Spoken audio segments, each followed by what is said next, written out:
ملک کے مختلف شہروں میں نئے سال کا جشن تحریک انصاف کے جلسوں میں تبدیل ہو گیا۔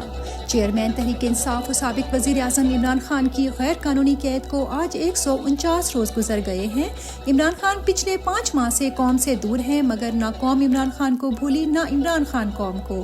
اسی محبت کا مظاہرہ گزشتہ شب نئے سال کے جشن پر مختلف شہروں میں دیکھا گیا، جہاں شہریوں نے مری کے مال روڈ سمیت اسلام آباد، راولپنڈی، لاہور، فیصل آباد، حتیٰ کہ بیرون ملک دبئی میں بھی عمران خان زندہ باد اور 13 یار میرا یار، قیدی نمبر 804 کے فلک شگاف نعرے لگائے۔ پولیس کی فسطائیت کے باوجود عوام نے عمران خان سے اپنی محبت کا بھرپور اظہار کیا۔ لیول پلینگ فیلڈ کی درخواست پر سماعت 3 جنوری کو ہوگی۔ سپریم کورٹ نے بالآخر تحریک انصاف کے وکلاء کی بھرپور کوشش کے بعد لیول پلینگ فیلڈ کی درخواست 3 جنوری کو سماعت کے لیے مقرر کر دی۔ عدالت نے پچھلے ہفتے بھی سماعت کی یقین دہانی کروائی تھی، مگر اچانک سپریم کورٹ بند ہو گئی تھی۔ آج بھی وکلاء کی بھرپور استدعا کے بعد یہ سماعت فکس کی گئی ہے۔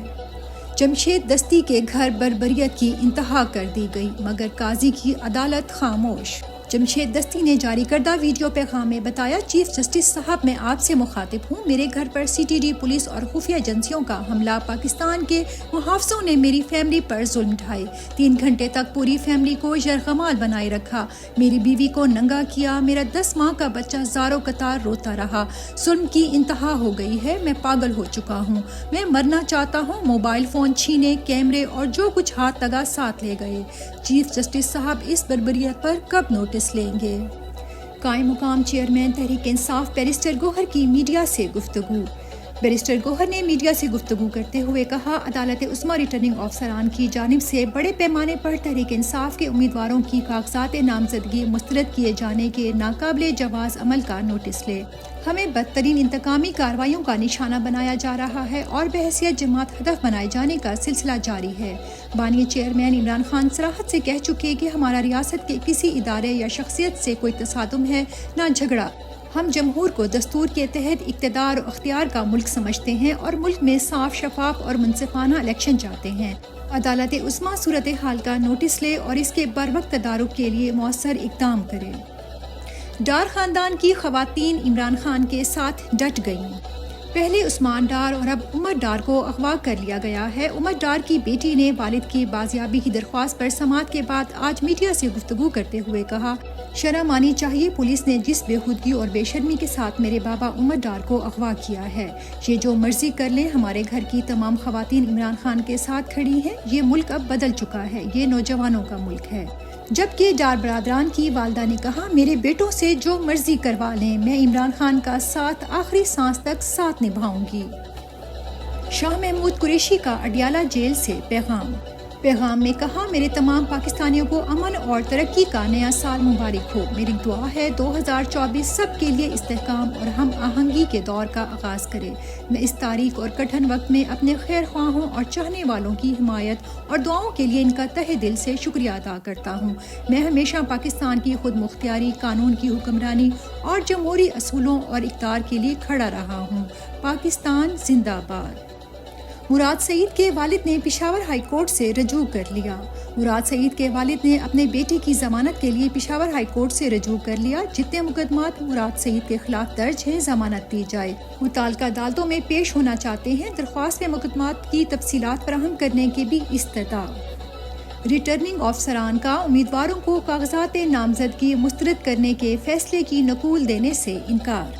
مونس الہی نے اپنے ٹویٹ میں بتایا، آج میرے وکلاء گجرات میں آر او آفس میرے کاغذات نامزدگی مسترد کرنے کی مصدقہ نقل لینے گئے تو وہاں پولیس اور نامعلوم افراد کی بھاری نفری کھڑی تھی۔ وکلاء کو کہا گیا، اگر یہاں سے اندر جانے کی کوشش کی تو تم لوگوں کو گرفتار اور غائب کر دیا جائے گا۔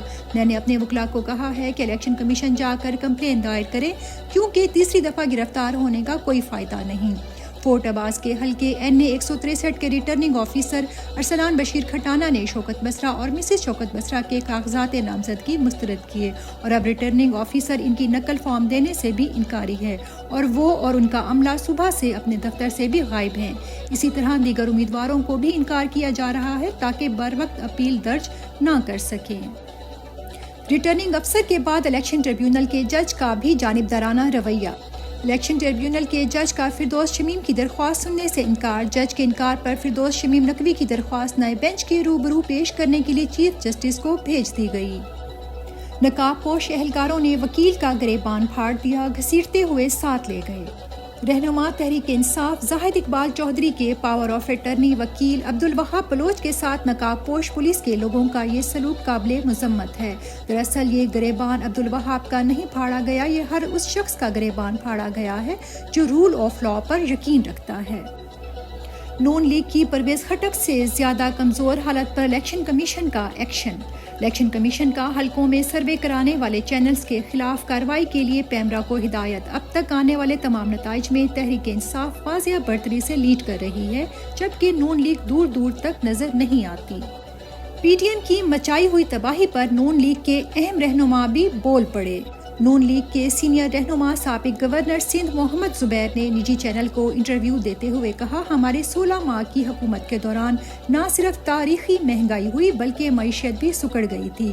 مہنگائی کا ذمہ دار عمران خان کو نہیں ٹھہرایا جا سکتا۔ عمران خان 13% پر چھوڑ کر گیا تھا، ہمارے دور میں 35% تک مہنگائی ہو گئی تھی، جس کا جواب دینا پڑے گا۔